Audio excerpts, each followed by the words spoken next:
Bonsoir à tous, bienvenue à ce flash d'information. La nouvelle équipe gouvernementale mise en place ce mercredi 20 avril a tenu aujourd'hui son premier conseil des ministres, comme l'a voulu le chef de l'État. C'est une équipe resserrée de 32 membres dont la feuille de route a été déclinée lors de ce conseil. Le Premier ministre a invité ses collaborateurs à se mettre au travail sans délai.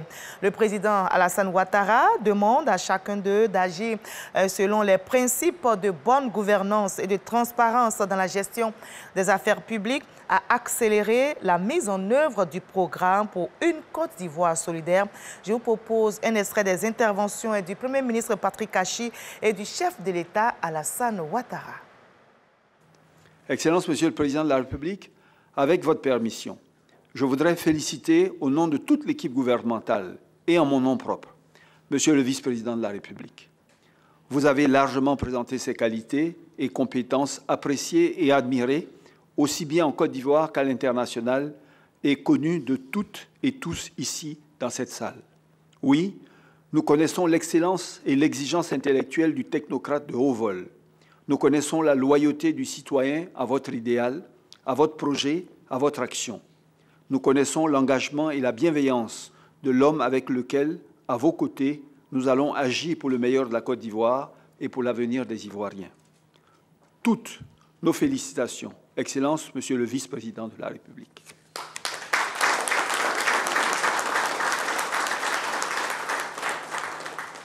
Excellence, Monsieur le Président de la République, vous avez également, lors de ce congrès, bien voulu renouveler votre confiance en ma modeste personne en me reconduisant en qualité de Premier ministre, chef du gouvernement. Cela m'honore et cela m'oblige.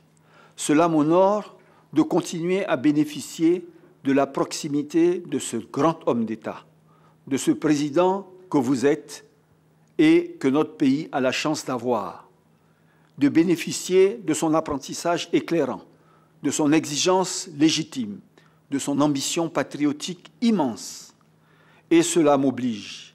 Cela m'oblige de continuer de servir avec excellence, abnégation et humilité votre vision pour une Côte d'Ivoire toujours plus solidaire, pour un peuple ivoirien toujours plus prospère, sans compter ni mon labeur, ni celui de mon gouvernement.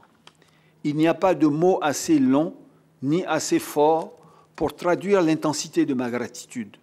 Je ne peux donc ici que vous réaffirmer mon engagement sans faille, aucune, à mener, sous votre haute autorité, la noble et stratégique mission que vous venez de me confier à nouveau.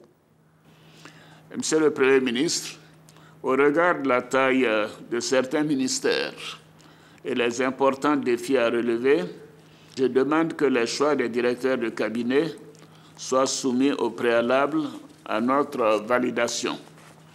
Et je vous demande, mesdames, messieurs les ministres, de vous mettre au travail dès à présent afin d'accélérer la mise en œuvre de notre programme de gouvernement. J'attends de vous beaucoup plus d'initiatives et de célérité dans la mise en œuvre de notre programme Une Côte d'Ivoire solidaire, dont l'objectif premier est l'amélioration des conditions de vie de nos concitoyens.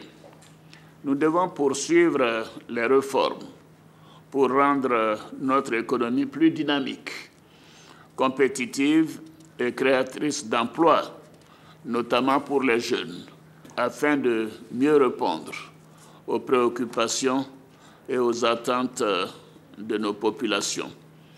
Je vous exhorte tous à agir dans le strict respect des principes de bonne gouvernance et de transparence dans la gestion des affaires publiques et de suivre de manière rigoureuse la gestion des établissements publics qui sont sous votre autorité. Enfin, je vous demande à nouveau de faire preuve d'humilité dans l'exercice de vos fonctions et de considération à l'endroit de nos concitoyens. Félicitations. À l'étranger, l'affaire des biens mal acquis revient à la une de l'actualité au Gabon. 4 enfants du défunt président Omar Bongo ont été mis en examen par la justice française. Leur ennui judiciaire est fondé sur les biens immobiliers qu'ils détiennent en France. Ils sont accusés de recel de détournement de fonds publics, corruption active et passive et abus de biens sociaux. La justice les soupçonne d'avoir bénéficié d'un important patrimoine acquis frauduleusement en toute connaissance de cause durant les dernières décennies. D'autres enfants d'Omar Bongo sont dans le viseur de la justice française. Et on va terminer par la France, justement. La présidentielle a lieu dans 3 jours. Les 2 finalistes de cette élection, Emmanuel Macron et Marine Le Pen, intensifient leur campagne au lendemain du débat de l'entre-deux-tours. Hier, mercredi 20 avril, le président sortant et la chef de file du Rassemblement national se sont affrontés lors de ce face-à-face sur le terrain des idées. Ils ont eu des vifs échanges pendant ce débat télévisé sur des sujets comme la Russie, l'économie, les prix de l'énergie, les retraites, l'écologie ou encore l'Europe. Les Français décideront de leur sort dans les urnes dimanche 24 avril prochain. Et moi, je vous retrouve à 20h ce soir. À tout à l'heure.